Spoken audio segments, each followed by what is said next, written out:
Hello bachcho, let's see this question. Let P and Q be distinct points on the parabola y square equal to 2x such that the circle with PQ as diameter passes through the vertex O of the parabola. If P lies in the first quadrant, and the area of the triangle OPQ is 3 root 2, then which of the following is our coordinates of P? तो इसमें से कौन सा P का coordinate होगा ये हमें बताना है।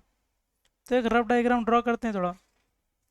ये मेरा पैराबोला है Y square equal to 2x। ये क्या parabola y square equal to 2x। तो पी क्यू को डायमीटर समझा है। पी क्यू क्या है? डिस्टिंक्ट पॉइंट्स है। पी क्यू मेरा डिस्टिंक्ट एक पॉइंट है, ठीक। तो पी क्यू को डायमीटर समझ करके हमें क्या ड्रॉ करना है? एक सर्कल। ये पॉइंट पी है, ये पॉइंट क्यू है, उसको डायमीटर समझ करके एक सर्कल ड्रॉ करना है। This is as diameter. और ये मेरा क्या है? ओ से पास करना चाहिए। तो ये कैसा आएगा? कुछ ऐसे टाइप का सर्कल बनेगा, कुछ इस तरीके का, जो कि पी क्यू से पास करेगा। P q as diameter. P q क्या होना चाहिए? डायमीटर, ठीक है। तो सर्कल कैसा ड्रॉ करेंगे हम? इस तरीके से, ऐसा आएगा। This is a rough diagram. तो ये हो गया सर्कल। तो वो कहाँ से पास करेगा? वर्टेक्स ओ से। ये हो गया पी, ये हो गया क्यू। तो सिंस मेरा पैराबोला है Y square equal to 2x, तो फॉर वाई स्क्वायर 2x के लिए 4a की वैल्यू होगी 2, तो देयर फॉर a की वैल्यू कितनी हो जाएगी? हाफ। तो ये पॉइंट हो जाएगा ए टी स्क्वायर, मतलब half T one square comma 2a t1। तो 2 इंटू 1/2 इंटू टी वन, तो ये आ जाएगा टी1। ये पॉइंट हो जाएगा half T two square comma टी2। करेक्ट है। ये है 0,0। इतना हमारे पास इंफॉर्मेशन है। अब हमें क्या देखना है कि हमें क्या दे रखा है कि पी क्यू को डायामीटर लेकर के हमने क्या ड्रॉ किया है? एक सर्कल। तो ये सर्कल की इक्वेशन क्या हो जाएगी? x माइनस एक्स वन यानी half T one square into X minus X two यानी half T two square plus Y minus Y one मतलब Y minus T one into Y minus T two, that is equal to 0। And ये जो circle है, this passes through 0,0, passes through 0,0, तो मतलब 0,0 इसको satisfy करेगा। तो दिस इम्प्लाइज ये हो जाएगा 1/4 T one square T two square plus T one T two is zero. तो यहाँ से टी1 टी2 को कॉमन निकाल लिया, तो ये आ जाएगा टी1 टी2/4 plus 1 is 0। Since T one T two distinct है, तो टी1 और टी2 में दोनों में से कोई भी ज़ीरो तो होगा नहीं, क्योंकि ओरिजिन के अलावा ये पॉइंट्स है। तो टी1 टी2 नॉन ज़ीरो है, तो टी1 टी2 प्लस 4 यहाँ से क्या हो जाएगा? 0। तो विच इम्प्लाइज टी1 टी2 क्या मिल गया मुझे? -4। टी1 टी2 की वैल्यू क्या आ गई? -4। अब क्या दे रखा है? Area of the triangle p o q. P o q triangle का एरिया दे रखा है 3√2। तो उस एरिया को हम निकालेंगे। तो एरिया कैसे फाइंड आउट करेंगे?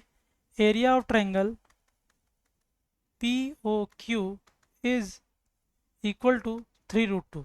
तो this implies half of area of triangle p o q. तो ये क्या है? ओ क्या है? 0, 0, 1। ओ के लिए क्या लिखेंगे? 0, 0, 1। पी है, पी क्या है मेरा? हाफ टी1 स्क्वायर। पी क्या है? हाफ टी1 स्क्वायर, हाफ टी1 स्क्वायर टी1 1। ये आ जाएगा हाफ टी2 स्क्वायर टी2 1, ठीक। और ये एरिया कितना दे रखा है? 3√2। तो देयरफॉर यहाँ से क्या आ जाएगा? प्लस माइनस प्लस, तो 1 इंटू यहाँ पे क्या बचेगा? हाफ इंटू टी1 स्क्वायर टी2 माइनस हाफ इंटू टी1 टी2 स्क्वायर इज इक्वल्स टू, ये हो गया 6√2। 6√2। तो दिस इम्प्लाइज यहाँ से टी1 टी2 को कॉमन निकाल लेंगे, तो ये बचेगा, यहाँ पे बचेगा टी1, यहाँ बचेगा टी2, तो T one minus T two that is equals to 12√2। This implies T one T two हमें पहले ही मिल चुका है, वो है -4। टी1 टी2 क्या है मेरा? -4 है, हमने निकाल लिया है। ये सब मॉड में है, ध्यान रखेंगे, ये सब मॉड में है। टी1 टी2 है मेरा -4। टी1 टी2 अगर मेरा -4 है, तो 4 टाइम्स टी1 माइनस टी2 का मॉड, ये क्या हो जाएगा? 12√2। दिस इम्प्लाइज टी1 टी2 का मॉड, टी1 माइनस टी2 का मॉड दैट इज 3√2। तो टी1 माइनस टी2 के मॉडुलस के बारे में भी हमें पता है कि वो कितना आ रहा है? 3√2। वो कितना आ रहा है? 3√2। तो देयरफॉर यहाँ से क्या मिल जाएगा, T1 माइनस T2 का होल स्क्वायर, वो कितना आ जाएगा 18। ये कितना आ जाएगा 18, विच implies T1 square plus T2 square minus 2 T1 T2 is 18। ठीक है, तो यहाँ से क्या मिल जाएगा मुझे, T1 square plus T2 square, T1 T2 मेरा क्या है -4, तो यह हो जाएगा +8 is equal to 18, +8 is equal to 18। Therefore T1 square plus T2 square, T1 square plus T2 square is equal to 10, is equal to 10। अब मुझे क्या पता है, T1 T2 आ गया है -4, तो यहाँ से T2 की वैल्यू क्या हो जाएगी, -4/T1, -4/T1। तो ये उठा करके यहाँ से इसमें पुट कर देंगे, तो यहाँ से मिल जाएगा T1 square plus 16/T1 square is equal to 10। This implies T1 raise to 4 minus 10T1 square plus 16 is equal to 0, which implies T1 square -8 into T1 square minus 2 is 0, which implies T1 square is equals to 8 या फिर 2, which implies T1 is equals to √8 √2, which is equals to 2√2 and √2, 2√2 and √2। Correct है।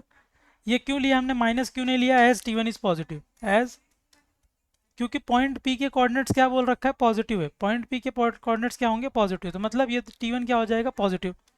तो P point होगा क्या, P point क्या हो जाएगा, half T1 square comma T1, तो ये है मेरा P, ये मेरा P है, करेक्ट। तो अगर दिस इज इक्वल्स टू क्या, अगर 2√2 रखा तो ये 8, तो ये 4,2√2 हो जाएगा, कब, जब T की वैल्यू 2√2 होगी। और अगर T की वैल्यू √2 हो गई, T की वैल्यू √2 हो गई, तो ये हो जाएगा 1,√2। तो कोऑर्डिनेट्स क्या आ सकते हैं P के, 4,2√2 या फिर 1,√2। कोऑर्डिनेट्स क्या आ सकते हैं, 4,2√2 या फिर 1,√2। So correct options are A and D. I hope you understood it well. Best of luck.